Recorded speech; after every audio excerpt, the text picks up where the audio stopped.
bonjour.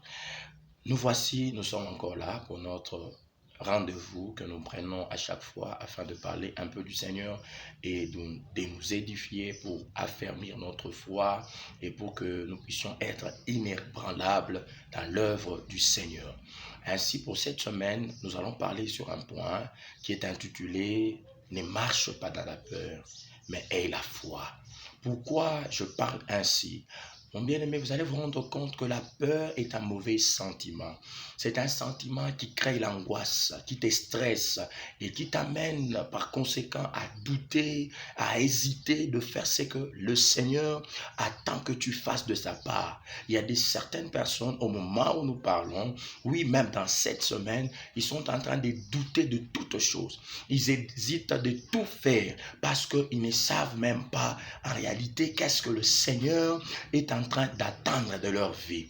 Tout ceci par quoi? Parce qu'ils ont peur. Il y a certains, même quand la nuit tombe, même quand ils veulent se reposer, il suffit seulement qu'ils entendent quelque chose ou un chat marcher sur les tôles et ils ont peur. Tout ceci pourquoi? Parce que la présence de Dieu n'est pas dans leur vie. Bien-aimé, la Bible déclare ceci: l'Éternel est avec toi. L'Éternel marchera à tes côtés. Voilà pourquoi même dans le feu, tu ne seras pas brûlé. Même s'il y a beaucoup de flèches qui viennent vers toi, sache que ça ne pourra pas t'atteindre parce que l'Éternel Dieu est à tes côtés, il est à ta droite et il te rassure. Alors je suis venu parler à quelqu'un cette semaine.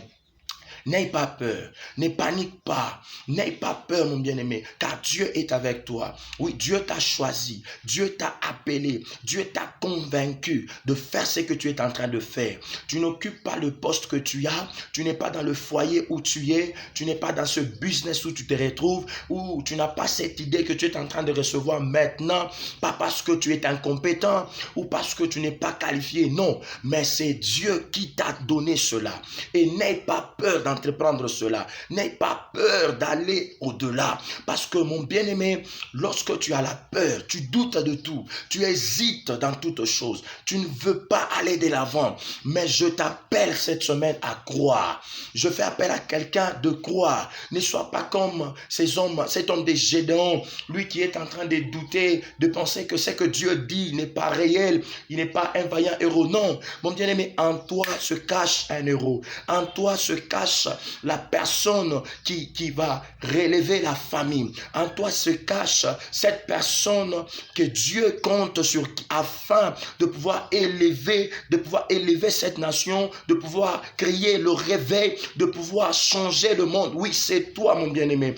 Alors n'aie pas peur, ne doute pas de toi. Ne te dis pas que non, parce que j'ai péché, parce que non, j'ai commis des erreurs. Non, mon bien-aimé, écoute-moi. Dieu parle à Job en disant ceci. Plus de 6 fois, il pourra le guérir. Plus de 7 fois, il pourra le délivrer. Donc, mon bien-aimé, Dieu te connaît. Dieu est avec toi. Même si tu tombes, il va te relever. Le problème n'est pas de tomber, mais le problème, c'est de rester à terre. Ne reste pas à terre. N'aie pas peur de te dire, non, je suis tombé. Non, je ne peux plus faire ça. Je ne mérite pas. Non, écoute, tu es comme l'enfant prodigue. Lorsqu'il est rentré vers son père, le père ne lui a pas donné l'habit du péché. Ça, il n'y a que le diable qui fait ça.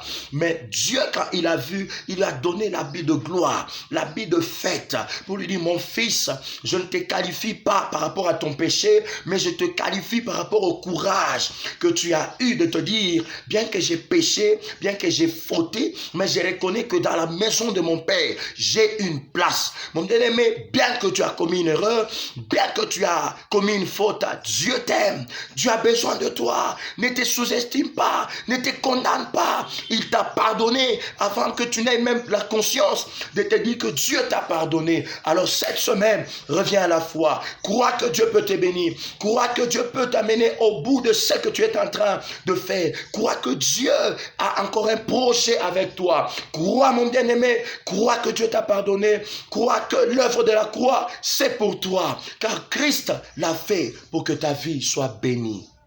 Bien-aimé, crois. Arrête de te condamner. Arrête de te sous-estimer. Arrête de te dire que c'est fini. Non, ce n'est pas encore fini. N'aie pas peur de recommencer. N'aie pas peur. Recommence. Viens vers le Seigneur et il te fera du bien. Et tu vas raconter aussi les merveilles et les bonnes choses qu'il a accomplies dans ta vie. Bien-aimé, ne doute pas. Bien-aimé, n'aie pas peur. Reviens vers Dieu. Et tout ce que tu es en train d'attendre de sa part, tu verras Dieu l'accomplir. Eh bien, c'était votre serviteur, le prophète Francis. Que Dieu vous bénisse, que Dieu vous garde. Oui, tu vas témoigner cette semaine.